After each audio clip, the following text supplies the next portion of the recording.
Subhanallah, alhamdulillah, wa la ilaha illallah, wallahu akbar, wa la hawla wa la quwwata illa billahil aliyyil azim. Bismillahirrahmanirrahim. Alhamdulillahi rabbil alamin. Wassalatu wassalamu ala asyrafil anbiya wa imamil mursalin sayyidina wa habibina wa maulana Muhammadin wa ala alihi wa sahbihi ajma'in. Hasbunallahu wa ni'mal wakil, ni'mal maula wa ni'man nasir, wa la hawla wa la quwwata illa billahil aliyyil azim. Allahumma anfa'na bima 'allamtana wa 'allimna ma yanfa'una bi rahmatika ya arhamar rahimin. Amin ya rabbal alamin. Al-Mukarramun, seluruh pengurus DKM Mushola Al-Muhajirin, Ketua DKM Bang Ade Irlanda, seluruh para sesepuh, para tokoh masyarakat, mohon maaf tidak disebut nama satu persatu tanpa mengurangi rasa taklim. Seluruhnya yang hadir tanpa terkecuali, semoga Allah sehatkan lahir batin kita, Allah tambah keberkahan hidup kita, Allah istiqomahkan kita di dalam kebaikan, dan telah diwafatkan dalam keadaan husnul khotimah. Amin ya rabbal alamin. Alhamdulillah wa syukurillah, pada kesempatan malam hari ini kembali Allah kumpulkan kita di taman surganya Allah, yaitu majelis ilmu, melanjutkan kajian kitab Mukhtarul Hadis. Sebelumnya mohon maaf atas keterlambatan saya. Biasa di sana itu kalau habis ngaji makan Pak, habis makan rokok sebatang. Dalam rokok sambil ngobrol masalah hukum ngalor ngidul, nggak terasa, biasanya sendiri. Belum ngopi Pak, ngopinya di sini. Kita lanjutkan, kita masih di hadis 369, belum selesai. Lanjutannya yaitu tentang akhlak seorang mukmin. Akhlak seorang mukmin, begitu panjang hadisnya. Ini pelajaran penting buat kita, agar kita sebagai mukmin punya akhlak, baik akhlak di hadapan Allah ataupun akhlak kepada sesama manusia. Yang berikutnya, la yadda'i ma laisa lahu. Akhlak orang mukmin itu la yadda'i, tidak boleh ngaku-ngaku ma kepada sesuatu laisa lahu, yang bukan miliknya. Itu akhlak orang mukmin Pak. Gak boleh ngaku-ngaku atas sesuatu yang bukan miliknya. Contohnya apa? Contoh umpamanya, seringkali di kehidupan masyarakat ada tanah kosong, terus ditanamin, terus tumbuh buah. Buahnya milik siapa? Yang nanamin apa yang punya tanah?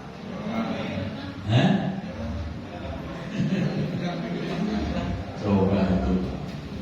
Siapa yang punya hak buah itu? Yang menanam apa yang punya tanah? Yang nanam. Jadi harus kita pahami Pak. Dan ini sudah selesai dibahas dalam fikih. Cuma kadang-kadang mungkin dia kurang ngaji atau nggak peduli ya. Kalau di dalam fikih, yang punya hak ya yang punya tanah Pak. Yang punya hak adalah yang punya tanah. Ini diaku-akuin kan gua yang nanam. Emang kamu yang nanam, tapi di tanah siapa? Yang punya hak ya yang punya tanah. Kamu nggak disuruh nanamin, kamu tanamin, ya salah sendiri lah. Nah begitulah. Kadang-kadang ini di pinggir jalan tanah kosong, tanah pemerintah, tanah irigasi ditanamin, betul? Banyak kan begitu? Halal nggak hasilnya Pak? Halal apa enggak itu hasilnya? Kalau nggak ada izin ya nggak halal. Pak, halal dari mana? Nggak ada izin. Padahal itu tanah pemerintah. Tapi kosong, ya memang kosong. Tapi bapak nggak punya izin nanemin. Kalau pengen nanam izin. Kalau nggak dapat izin halal buat bapak. Tapi kalau nggak ada izin, walaupun bapak yang nanemin, bapak yang ngerawatin sampai berbuah, tetap bapak tidak punya hak atas tanah, atas tanaman itu dan buahnya. Ini akhlak orang mukmin, tidak ngaku-ngaku terhadap sesuatu yang bukan miliknya. Jelas Pak? Yang sudah pernah begitu taubat Pak. Iya taubat Pak. Jangan cuma kecuali tanah di pohon itu di tanah tetangga. Terus dia merambat dari dalam tanah, dia merembet, akhirnya tumbuh itu pohon anaknya di tanah kita. Kalau itu halal, karena merembetnya dari bawah tanah, itu halal Pak. Tanaman itu dari bapak, karena muncul dan tumbuhnya di tanah bapak. Tapi berbeda kalau dia merambatnya dari atas. Ini pohon apukat, cabangnya ke tanah kita. Oh tetangga cabang ke tanah kita, buahnya banyak. Milik siapa itu buah? Yang di tanah apa yang di pohon? Milik siapa itu buah? Yang punya pohon atau yang punya tanah? Yang punya pohon Pak. Kenapa? Kerabatnya dari atas. Maka cabangnya, buahnya itu punya hak yang punya pohon. Itu mazhab Syafi'i. Kerabatnya dari bawah, itu punya bapak itu. Jelas Pak? Ini mazhab Syafi'i. Jadi jangan bapak ambil sebenarnya ini kan melakukannya ke tangan saya, berarti itu punya saya. Bapak ambil, bapak panen apukat, nanam enggak, mana ya? Itu sama. Nah ini harus dipahami. Kecuali kalau mazhab Hanafi berbeda. Kalau mazhab Hanafi melengkung mau dari bawah kan dari atas ke tanah kita berarti milik kita. Itu Hanafi. Nah kita kan mazhab Syafi'i. Nah, seperti itu. Jadi jangan ngaku-ngaku kalau bukan miliknya. Itu akhlak kita. Bapak dikagetin, bangun dari duduknya, duit siapa di 100.000? Beli buah, nggak merasa bawa duit kok ngaku-ngaku. Ntar malah malu sendiri. Nah ini akhlak orang. Termasuk urusan waris, hati-hati. Kalau merasa nggak berhak, ya nggak usah ikut ramai. Ini kadang-kadang kan ramai itu rebut, padahal dia nggak punya hak. Kejahatan. Itu apa kita? Termasuk orang yang berhak dapat bantuan, bansos. Kalau bapak nggak berhak, jangan ikut rebut, jangan ikut terima. Itu hak kita. Ngaku-ngaku, tapi saya butuh. Ya semua orang butuh Pak. Tapi kan ada kriterianya. Oh ini keluarga yang memang berhak dapat bantuan sosial, ini nggak berhak. Dan kalau merasa nggak berhak, ya jangan ngaku-ngaku. Giliran ada bantuan ngaku-ngaku miskin, ya dia dapat bantuan miskin, ya jangan ngaku-ngaku.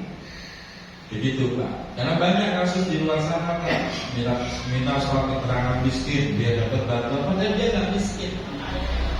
Mobil ada. Nah itu bukan amat orang ini. Nggak boleh. Yang berikutnya, nah ini lebih seru Pak. Wala yujma'u fil ghaidi. Jangan jima dalam keadaan marah. Paham Pak? Jangan berhubungan badan dengan istri dalam keadaan marah. Bapak lagi marah nih, masih kesel, tapi pengen. Terus bapak tetap aja hubungan badan, tapi sambil marah. Pernah nggak begitu Pak? Pak Paulinan pernah nggak begitu? Wih, nggak boleh. Itu akhlak. Sebaliknya, bapak kalau tahu istri masih kesel, jangan dipaksa melayani bapak. boleh. Itu akhlak. Dosa mah enggak kalau ini Pak. Cuman bahaya kalau nanti kebenaran jadi anak. Anaknya temperamental begitu jadinya nanti. Yang mau bikinnya lagi. Maipul pernah sambil marah begitu. Tenangkan dulu, begitu loh Pak. Karena ini sering terjadi, kalau saya tahu ya banyak yang nanya begitu Pak. Pertanyaannya begini, Kiai boleh nggak nolak permintaan suami? Emang kenapa? Saya masih kesel sama dia, dia udah minta begitu. Sebenarnya secara fikih mah nggak dosa, cuma bahaya kalau jadi anak. Makanya bapak harus peka. Ini istri kayaknya masih kesel sama saya nih. Hibur dulu Pak. Hibur dulu sampai dia merasa plong, nyaman, baru bapak gandeng ke. Begitu caranya. Ini kan akhlak, gitu loh Pak. Ini bukan bicara pokoknya, akhlaknya Pak. Jadi hubungan badan suami istri harus dilakukan secara romantis, harmonis, dan penuh dengan lapang dada. Nanti kalau jadi anak yang bagus. Gitu. Jadi bapak kadang-kadang kan istri udah capek bebenah seharian baru tidur bentar. Suami datang ngajakin begitu. Pernah nggak begitu Bu? Woi, pernah apa enggak? Perasaan ibu gimana? Nyaman apa kesel? Oh, kan jujur kan enak gitu loh Bu. Nah, suami dia tanggap gitu loh. Istri lagi capek, dia tidur dulu. Oh, udah tidur, udah pules, sudah kebangun, udah pulang tidurnya Pak. Udah, yuk kita tidur lagi. Gitu caranya. Atau bapak kalau pengen bagus lagi, mah temenin tidur. Ini ada duit warna merah 10 lembar, pegang dulu dah. Gila gak istri Pak? Semangat gak? Nah, jadi anak ya bagus nanti karena dilakukan dengan harmonis. Cuma jadi anak, jadi nantinya istrinya maafin mulu gitu ya. Tapi intinya itu Pak, intinya jangan berhubungan badan dalam keadaan. Selanjutnya, wala yaghlibuhu syuhhu an ma'rufin yuridu. Wala yaghlibuhu syuhhu. Akhlak berikutnya seorang mukmin, jangan sampai sifat pelit, syuhhu itu pelit, itu mengalahkan dia hingga tidak melakukan kebaikan. Jangan gara-gara pelit, gara-gara sayang sama harta sampai tidak mau melakukan kebaikan yang diinginkan. Contohnya apa? Pengen surga. Kita semua pengen surga nggak? Pengen, tapi sedekah nggak mau. Ada orang begitu. Saking pelit kan aneh. Dia pengen surga tapi tidak mau sedekah. Pada salah satu cara masuk surga paling mudah itu rajin sedekah. Bapak Ibu bisa cek, orang kalau hidupnya dia dermawan, matinya mesti tidak. Matinya biasanya tidak. Kalau matinya tidak, gampang masuk surga. Ini saudara kita, orang tua kita, Bapak Haji Sulaiman, udah dengar Pak? Meninggal, kan cakep itu. Masih Jumatan, terus tiba-tiba nyesek meninggal. Saya jadi saksi kedermawanan beliau. Itu kalau di Al-Hidayah selalu 300.000 itu nggak kurang Pak. Kalau Jumatan, belum yang lain-lain. Matinya tidak. Makanya Bapak kalau pengen matinya jadi orang yang dermawan. Walaupun ibadahnya pas-pasan ya, ibadahnya pas-pasan itu sholat cuma yang wajib-wajib doang, puasa juga yang wajib doang, sunnah belum bisa. Tapi dia dermawan, biasanya matinya tidak. Jangan pelit. Nah, rasa pelit jangan sampai membuat kita menahan kebaikan. Kalau itu terjadi, justru kita bahaya. Matinya biasanya jelek orang pelit. Termasuk terhadap istri, Pak. Suami jadi suami jangan pelit sama istri. Ada nggak bu suami pelit bu?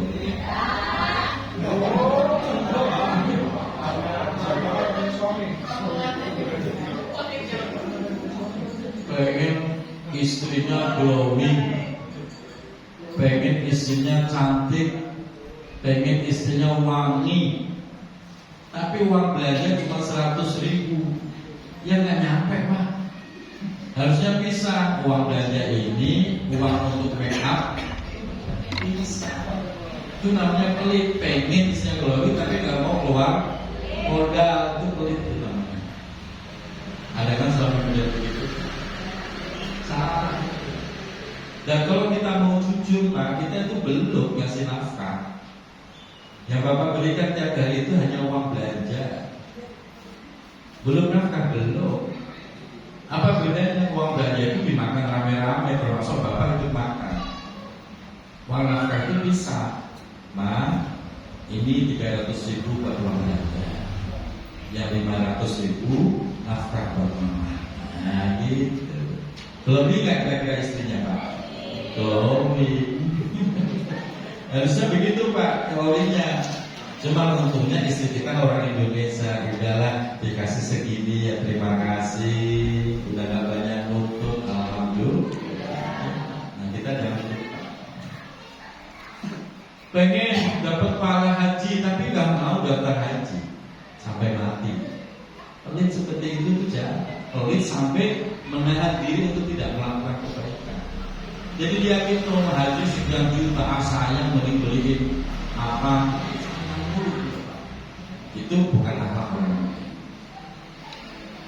Selanjutnya yukhalitun nasa kai ya'lam.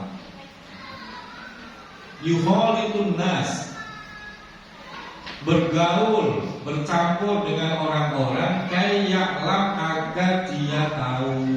Jadi orang itu, anak orang mukmin itu harus bergaul, sosialnya harus bagus. Itu anak orang mukmin. Jangan sibuk ngurusin diri sendiri terus. Berangkat pulang gelap, tetangga sakit gak pernah nengoki, tetangga mati gak pernah takziah. Ada orang mukmin begitu? Ada. Apalagi kehidupan komplek begitu semua rata-rata. Itu bukan akhlak orang mukmin. Akhlak orang itu harus bergaul.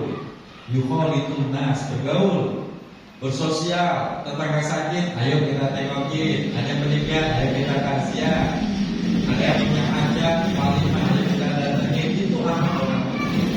Jadi bagus hablum minallahnya, bagus juga hablum minal.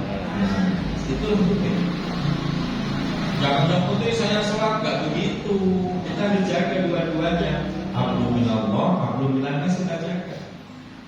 Sehingga Al-Quran menegaskan, duribat alaihimu zillatu aynama suqifu illa bihablin minallah wa hablin minannas. Mereka akan diliputi kehinaan dimanapun berada, illa kecuali dia bagus menyambung hablum minallah, bagus hablum minannas. Orang seperti itu dia mulia dimanapun dia berada. Tapi kalau salah satu hubungan ini gak jalan, dia akan diliputi kehinaan. Hidup kok cuma kerja, terus libur jalan-jalan sama keluarga, tetangga sakit gak peduli, mati gak takziah. Bapak punya tetangga model begitu, senang apa tidak? Gak ada kontribusinya di masyarakat. Nah, akhlak orang mukmin harus bergaul. Nah, cara bergaul begini nih, ngaji, bergaul. Ini cara bergaul kita. Jangan kok di pos ronda tok bergaulnya. Pos ronda main gaple ya PW ya. Jangan itu tok, yang ngaji juga gitu loh Pak. Main gaple boleh, yang penting jangan taruhan. Main catur boleh, yang penting jangan taruhan. Tapi ngaji juga iya. Ini main catur berjam-jam semalam suruh untuk ngaji, salah juga. Makanya kita jaga. Jangan di rumah terus, malah nggak bagus. Tapi kalau keluar ngomongin orang ya saya jangan ngomongin orang. Bergaulnya yang ngaji. Jangan di rumah terus. Yang berikutnya wa yunadiquhum kayyafham. Akhlak orang mukmin itu berbicara dengan orang, masyarakat, tetangga, kayyafham, sesuai pemahaman mereka. Jadi ya kalau ngomong jangan sok-sokan, disesuaikan masyarakatnya. Walaupun pokoknya bapak seorang pinter bahasa Inggris, gak usah bahasa Inggris ngomong di masyarakat, sesuai dengan pemahaman. Walaupun bapak dosen, ngomongnya gak perlu intelek begitu, udah sesuaikan bahasanya. Begitu Pak. Kalau ngomong sama orang yang lebih tua, ngomong sama orang sepantaran, ngomong sama santri, ngomong sama anak, pasti berbeda sesuai pemahaman. Itulah orang mukmin. Jangan tinggi terus kalau ngomong, disesuaikan. Yang berikutnya, akhlak orang mukmin wa in dzulima. Seandainya dia dizalimi, wa bugiya alaihi, dan dinistakan. Nistakan itu dicuekin, dinistakan. Akhlaknya bagaimana? Sabar, dia tetap sabar. Itu akhlak orang mukmin. Walaupun sakit. Kemarin Pak ada yang WA saya, itu bahasanya bukan kok bertanya, langsung menyalahkan bla bla bla bla bla bla. Saya tungguin sehari 2 kali dia salah kirim atau bagaimana. Saya tungguin, nggak ada susulan WA susulan untuk minta maaf, nggak ada. Nah, saya jawab secara keilmuan. Yang saya sampaikan benar, dasar kitabnya ini saya foto Pak. Ini referensi saya. Yang kedua kitab ini saya foto juga tadi. Dibaca, tapi nggak ada ucapan terima kasih atau minta maaf. Besoknya dia WA lagi, baru lebih lembut bahasanya. Ya ada kasus begini. Jawabannya bagaimana? Coba kalau Bapak di posisi saya, jawab kayak itu WA. Habis nyakitin gak minta maaf, tahu-tahu dia bertanya ilmu. Waduh, berat jadi kiai. Saya udah pengen ngomel itu. Itu Pak, momen ya udah sabar. Saya tunjukin kebudayaan. Iya ya, orang kok gak punya sopan gitu ya. Oh, ngomongannya pedes Pak. WA pertama. Makanya jadi kiai itu harus siap mental. Gak semuanya senang sama kita. Gak semua orang bisa berbahasa yang santun. Ada yang jelek begitu bahasanya. Maka kadang-kadang itu bahasa tulis dengan bahasa lisan itu beda. Bahasa lisan bisa dilembutkan, bisa tulis. Mestinya niatnya lembut, cuma terlihat kasar. Apalagi kalau ya itu tadi faktor pendidikan Pak. Untuk memilih diksi kalimat yang benar ini nggak bisa. Ya udah kasar semua. Nah ini butuh kesabaran. Karena tugas saya ngomong masyarakat. Kalau marah mulu gagal bagi saya. Nah ini secara umum akhlak orang mukmin harus begitu. Yang berikutnya, hatta yakuna rahmanu huwal ladzi yantasiru lahu. Sabar. Hatta yakuna, sehingga hatta yakuna rahmat, sehingga Allah dan yang maha rahmat, huwaladzi, Allah tersebut yang tasiru, menolong lahu kepada dirinya. Sabar Pak, pasti Allah kirim pertolongan untuk membela kita. Memang sakit, memang pedih rasanya, tapi Bapak sadari lah, paling butuh waktu 2-3 hari sabar. Nanti Allah kirimkan pertolongan untuk menjadi solusi membela diri kita, sehingga kita nggak perlu motorin mulut kita, nggak perlu motorin tangan kita. Sabar. Jadi jangan dikira Ustadz ya itu nggak ada yang menzalimi, ya banyak, yang kalimat itu banyak. Kita sabar. Nah, inilah akhlak orang mukmin, jangan gampang marah. Kalau cuma marah, Bapak nggak perlu belajar, nggak perlu sekolah, nggak perlu ngaji. Orang paling marah itu gak perlu ngaji. Dan kita ini sekolah, kita ini ngaji. Salah satunya dia tidak gampang. Kalau cuma marah doang gak perlu ngaji. nggak perlu S1, nggak perlu S2, ngapain marah mulu kerjaannya. Jelas ya. Kadang-kadang masih maju rajin, sholat rajin, tapi marahnya rajin. Kan ada orang begitu Pak. Salah itu Pak. Salah. Tujuan kita ngaji itu untuk melembutkan hati. Kita ibadah ya biar lembut hati kita. Tapi kemarin mulu kerjaannya, berarti ada yang salah di dalam ibadah kita. Nah, kalau cuma marah, nggak perlu ngaji, siapapun bisa marah. Nah, tujuan kita ngaji biar tidak dapat. Dan itulah akhlak. Rawahu al-Hakim. Nah, selesai. Sekarang lanjut hadis berikutnya. Inna lillahi ta'ala ma akhadha wa lahu ma a'ta wa kullu syai'in indahu bi ajalin musamma. Nah, ini luar biasa Pak. Inna lillahi ta'ala, sesungguhnya lillahi itu milik Allah subhanahu wa ta'ala. Apa yang milik Allah? Ma akhadha, apa yang dia ambil. Tiba-tiba Allah mengambil anak kita, boleh nggak? Boleh nggak Pak? Kita lagi sayang-sayangnya sama anak, diambil. Boleh ya? Kita protes boleh nggak? Ya nggak boleh, memang itu miliknya. Lagi nabung, lagi banyak tahun hilang, diambil. Allah ambil dengan cara dihilangkan. Boleh nggak? Boleh nggak Pak? Boleh, karena semua yang Allah ambil itu hakikatnya memang milik Allah. Kita itu cuma titipan. Sehingga kita nggak boleh protes. Kok diambil, kok dimatikan, kok dihilangkan. Itu semua milik Allah. Ini yang harus kita sadarkan diri kita. Jadi sedihnya nggak usah berlarut-larut. Ya sedih ditinggal wafat istri tercinta jelas sedih, tapi jangan berlarut-larut. Dan ikhlaskan, memang istri itu titipan Allah. Kalau diambil Allah lagi, ya itu hak Allah gitu loh Pak. Satu. Yang kedua, walahu ma'aqta. Walahu dan milik Allah. Ma apa saja aktor yang pernah diberikan. Kita pernah diberikan Allah sehat. Boleh nggak kesehatan itu diambil Allah?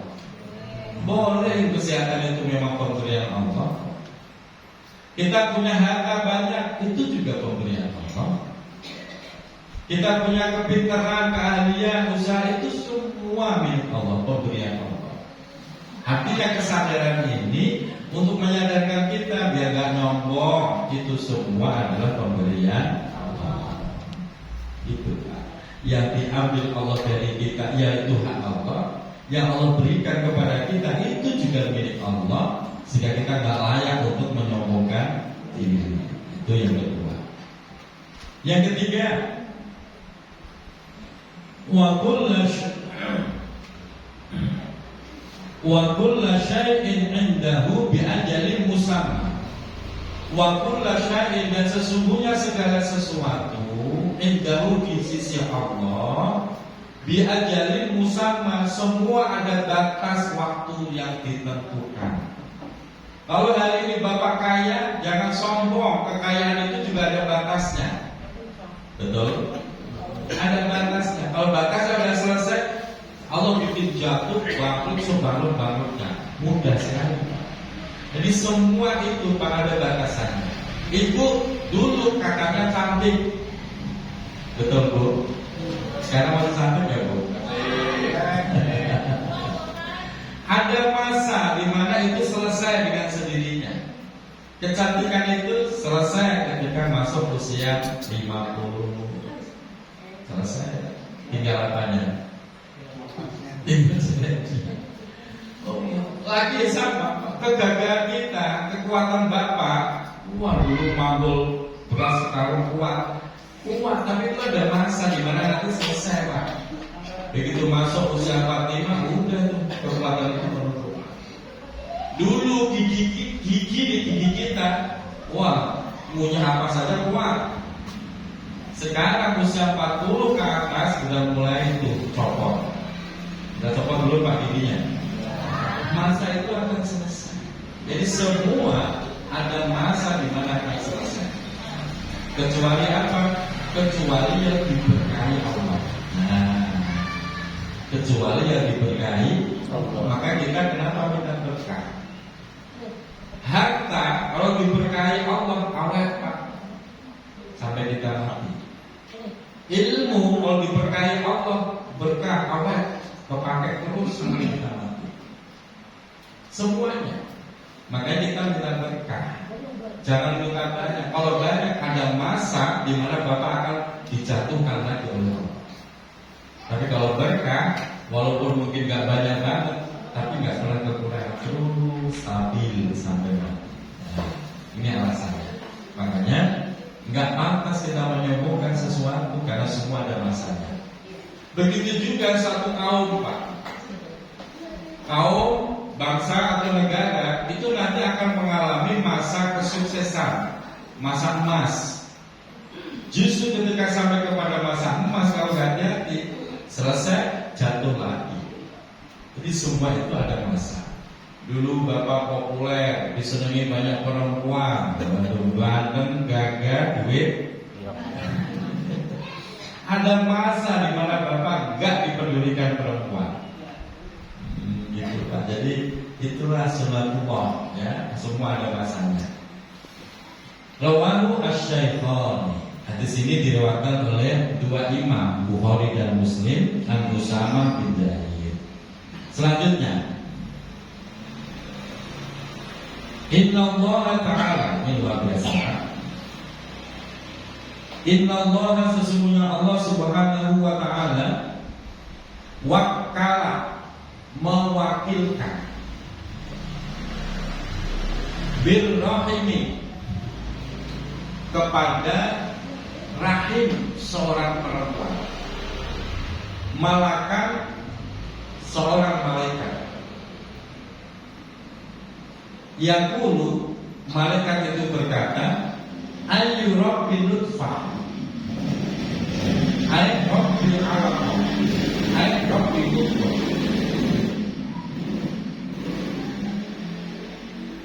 Perkataannya ayu rabbi nutfah, wahai siapa Tuhanmu, wahai nutfah. Nutfah itu sperma. Maka itu berkata, dalam proses penciptaan bayi Pak, pertama kan dari sperma. Itu malaikat udah nanya dalam rahim, siapa Tuhanmu, wahai sperma. Begitu udah jadi sperma, terus menjadi segumpal darah, ditanya lagi, ayu rabbi alaqah, siapa Tuhanmu, wahai segumpal darah. Begitu berubah jadi mudghah, segumpal daging, ditanya lagi, ayu rabbi mudghah, siapa Tuhanmu, wahai segumpal daging. Begitu Pak. Jadi di rahim ibu itu ada malaikat yang Allah utus untuk mengawal proses penciptaan bayi Nabi. Makanya kenapa orang itu dari pertama dia ngerasain hamil harus dijaga betul dengan doa dan bilik dikit. Begitu. Jangan dibiarkan begitu saja, hamil aja. Ya, yang hamil isi ibu itu juga harus perbanyak ibadah dan zikir doa. Suaminya yang hamil juga harus banyak zikir dan doa. Sebab kenapa? Di situ menentukan Pak. Biar bayi ini selamat, malaikat ini juga menjaga betul mendapatkan rahmat Allah. Banyak kasus Bu. 2 bulan yang lalu melewati, saya kedatangan tamu dari Pitara. Dia cerita sudah 2 kali kejadian dia hamil, masuk usia 4 bulan hilang bayinya, hilang. Kempes saja Pak bangun tidur, pendarahan juga enggak, kempes. Secara medis ya nggak ketemu rusak, dan itu berulang 2 kali. Ketika dia datang ke rumah saya, itu lagi hamil yang ketiga. Dia takut kalau hilang lagi. Kalau begitu Bu, dikawal dengan zikir dan doa. Saya tuliskan, ini dibaca rutin ya, dibaca rutin ya, biar hamilnya itu selamat, nggak ada yang ganggu. Alhamdulillah, kelihatannya selamat. Kita lihat nanti hilang nggak itu hamilnya. Nah, itu kejadian fatal. Kenapa bisa begitu? Yaitu tadi gangguannya luar biasa orang hamil itu. Makanya perbanyak ibadah. Faida awadallahu ta'ala, maka ketika Allah menghendaki ayyaqdiya khalqaha, untuk menentukan bentuk daripada si bayi itu, qala, malaikat kembali bertanya, ayyu rabbi, bagaimana ini ya Allah, samiyun am sa'idun, ini nanti bayi celaka apa beruntung? Itu malaikat sudah bertanya. Kalau Allah menghendaki beruntung, ya Allah kawal, ya malaikat kawal tuh bayi biar jadi anak beruntung. Terus malaikat bertanya, zakarun au unsa, ini nanti bayi laki atau perempuan? Terus malaikat juga bertanya, famal rozqu, bagaimana nanti rezekinya ya Allah? Famal ajalu, bagaimana nanti ajalnya ya Allah? Itu diproses, dibentuk selama 120 hari. 120 hari atau 4 bulan. Makanya ada acara bulanan itu penting Pak. Karena di 4 bulan kehamilan itu, disitulah Allah tiupkan ruh bagi si bayi. Bayi kalau udah 4 bulan hidup dia Pak.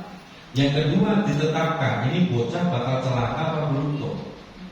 Yang ketiga ditetapkan laki atau perempuan, rezekinya bagaimana. Terus ditetapkan juga ajalnya nanti bagaimana, umurnya panjang apa pendek, husnul khotimah apa suhul. Makanya kenapa dari hamil sampai 4 bulan dikawal terus dengan zikir dan doa, biar Allah berikan takdir yang terbaik untuk anak itu. Sehingga di sini fayuk tabu, maka ditulis itu semua, celaka apa bahagia lagi bapak semua ditulis kadalika seperti itu fi batni ummihi, di dalam perut ibunya ketika usia kandungan masuk 4 bulan. Pertanyaannya, biasanya kalau 4 bulan yang dibaca apa Bu? Surah Yusuf, terus surah Maryam. Kenapa surah Yusuf? Ya ganteng. Kenapa Maryam? Ya cantik. Saya terangin Bu. Saya ini ngaji saya mau pergi 12 tahun Bu. Belum pernah dengar ada ijazah atau perintah untuk bacain surah Yusuf, surah Maryam. Belum pernah.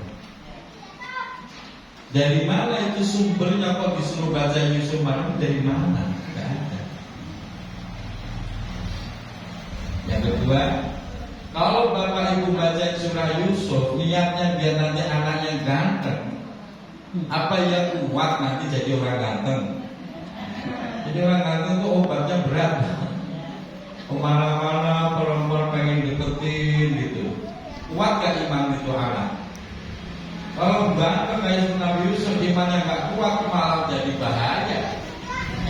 Ya, malah bisa menghamili perempuan-perempuan. Saking kan? Ya. Nabi Yusuf itu ganteng loh Pak. Sampai digambarkan dalam Al-Quran, falamma ra'aynahu akbarnahu wa qatta'na aydiyahunna wa qulna hasya ma hadza bashar. Setiap kali ada perempuan yang melihat Nabi Yusuf, akbarnahu, dia teriak histeris saking ganteng. Wa qatta'na aydiyahunna, dia potong jari tapi enggak terasa itu perempuan. Takjub dengan kegantengannya. Sampai perempuan itu berkata, ma hadza bashar, ini bukan manusia, karena saking ganteng. Bayangin kalau anak bapak ibu gantengnya kayak dia, imannya enggak ada, kira-kira ngapain bocah? Kawin mulu, zina mulu, bahaya. Jadi fitnah. Jadi fitnah Pak, kalau ada iman terlalu ganteng. Mending itu yang jelek biasa gitu Pak. Aman. Betul. Wajah-wajah standar itu malah aman. Gak terlalu banyak yang seneng, juga gak terlalu banyak yang jelek. yang menjelekkan kita, santai, aman. Coba kalau wajibnya buat banget gitu, kan ngabisin perawan gitu. Iya Pak, kalau nggak kawal iman ngabisin perawan. Kalau kayak Nabi. Yang kedua, Siti Maryam biar cantik. Ingat Siti Maryam itu nggak nikah. Bapak Ibu mau anaknya nggak nikah? Ya, salah lagi kan? Makanya saya nggak pernah tahu itu ijazah itu. Yang saya tahu nih Pak, nanti diamalin. Kalau kita acara 4 bulanan, yang dibaca 1, yaitu surat Muhammad. Ada nggak surat Muhammad? Kenapa nggak pernah dibaca? Surat Muhammad, biar apa? Akhlaknya cakep kayak Nabi. Yang kedua, surah An-Nasr. An-Nasr, Al-Fatih. Baca surah Al-Fatih. Biar apa? Biar Allah buka kebaikan orang itu, kebaikan si bayi itu. Napalnya biar cerdas, buka hatinya, terbuka rezeki Al-Fatih. Terus yang ketiga, surah Al-Kahfi. Baca surah Al-Kahfi. Biar apa? Ini bocah biar selamat dari fitnah dunia, termasuk fitnah dajjal. Itu barokahnya baca surah. Yang keempat, baca surah Ibrahim. Biar apa? Anak ini diberikan keteguhan iman, keteguhan akidah, sebagaimana Nabiullah Ibrahim alaihissalam. 4 surah ini Pak. Kalau ini jelas saya dapat ijazahnya. Tapi yang baca surah Yusuf Maryam dari mana itu? Bapak cari sumbernya Pak, gak ada yang ngaku Pak. Udah gua mau ikut-ikutan. Ustaznya ditanya, udah saya juga gak jelas ya. Kalau gak jelas ya jangan dikerjakan. Amalan itu harus jelas ilmunya. Makanya alhamdulillah memang kita udah ngasih tahu dan mulai paham. Jadi Bapak Ibu kalau bikin acara 4 bulanan yang dibaca 4 surah. Apa itu? Muhammad, Al-Fat, Al-Kahfi, Ibrahim. Paling tua, yang salah lagi. Bang Ade, ada program hamil lagi nggak? Insyaallah gitu. Nah, siapa itu aja? Pak Poniran masih ada program hamil? Enggak kan? Nanti anaknya nanti, biar nggak salah lagi Pak. Ini dasarnya jelas. Ini saya jajakan, jangan begitu cara. Ya. Wallahu a'lam bishawab. Cukup ya Pak? Oke. Semoga bermanfaat.